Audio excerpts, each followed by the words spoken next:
Honorables députés, chers collègues, avant toute chose, permettez-moi de faire une communication sur deux sujets qui déferlent l'actualité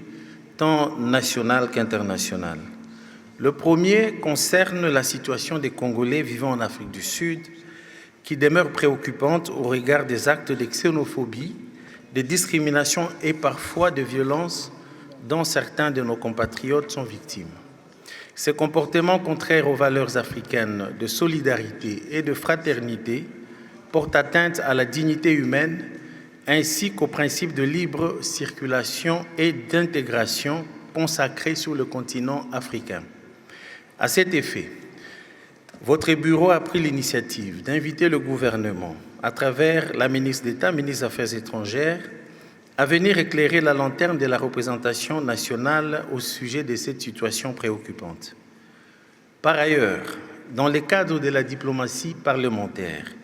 il serait opportun qu'une délégation parlementaire de la République démocratique du Congo soit dépêchée en Afrique du Sud afin d'engager des consultations avec leurs homologues sud-africains en vue d'échanger de manière constructive sur la protection des ressortissants congolais et le renforcement de la coopération entre les deux nations. Le second sujet est relatif à la conférence de presse animée hier, mercredi 6 mai, courant par le président de la République, son Excellence Félix Antoine Tshisekedi Tshilombo, que je ne saurais m'empêcher de féliciter et de remercier pour sa brillante prestation.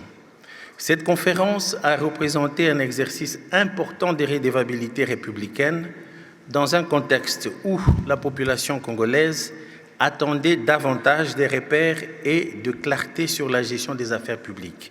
Cette prise de parole a permis au chef de l'État de réaffirmer sa vision pour la République démocratique du Congo et de revenir sur plusieurs questions majeures touchant à la sécurité, à la gouvernance et au développement national.